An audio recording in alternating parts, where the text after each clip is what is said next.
Oh, hey man, can you give me some advice on how to make this video right here? Just be yourself, man. Oh, great, thanks. How's that even work? You be yourself, you know?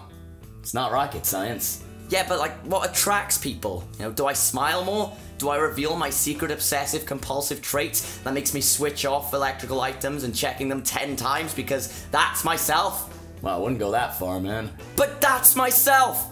Like, what aesthetics suit me? How do I know these things? You gotta find your center, dude. Okay, am I actually gonna learn anything, or am I just gonna be asking more questions at the end of this? Well, man, you'll know when the time is right.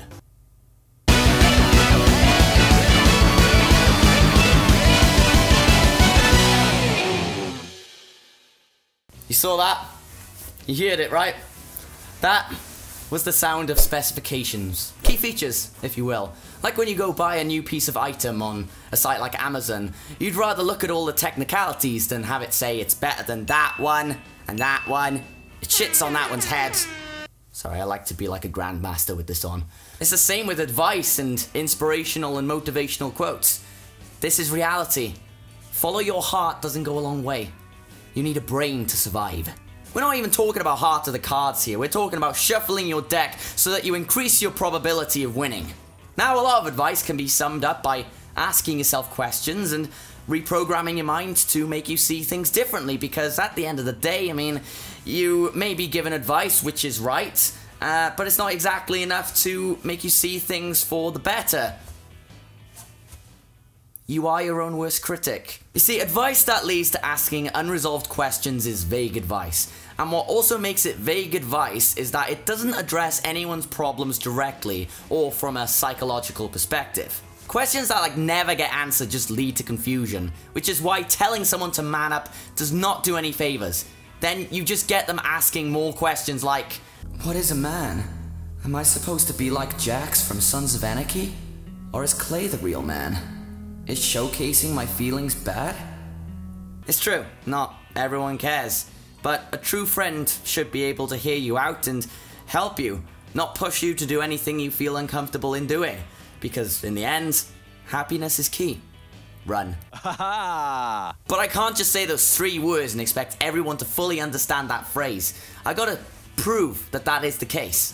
Like, think about where sadness gets you. I mean, you can be sad through the process, but you need to be happy at the end of it, unless that's not your goal. Well, I mean, you can use it to perhaps fuel your metalcore song lyrics, or when I close my eyes, I stab myself in the heart. Use it to express yourself as a poet, but control it.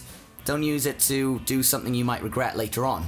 Saying or doing things you wouldn't normally say, or to people you love or possibly hate, which can end up with broken friendships or even going to prison.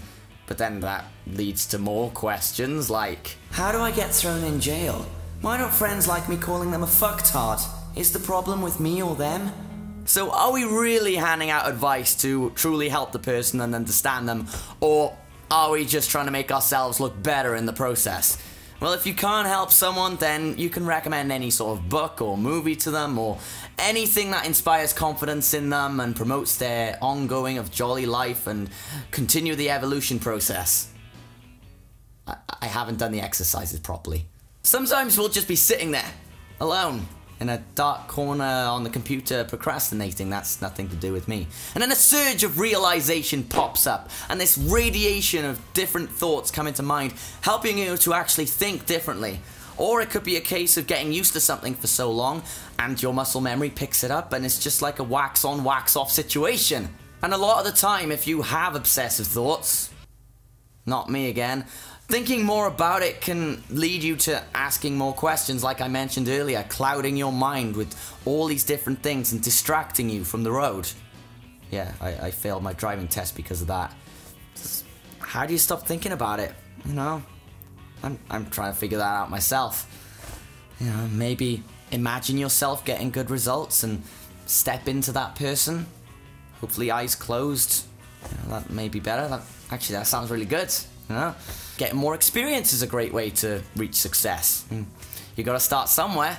Oh, well, how'd you get that experience? Well, go out and find it. Seriously, I don't think I have to be that straight with you. Where? Oh, sorry, where? Internet, Reddit, Google. What are those? Seriously, you're gonna ask what are those? How do you use a computer? That's... Right, so I'm gonna end this on a very personal note. How do I just do it, Shia LaBacon and Brie? How? Why do you keep making those weird hacker gestures? You know, I always say I'll do it later, but you know what I do later? I go on Netflix. You know, how do I pop myself out of that bubble? How do I motivate my ass to shake me out of this seat? Which I'm standing, but nevertheless. How do I get people to like, share, and comment on everything without sounding desperate? I'm always desperate. Why do you think I got condoms still on weight? I can't just do it, because then I'll be forcing myself upon someone, and we don't want that, do we? Well, I'm gone. Lights out.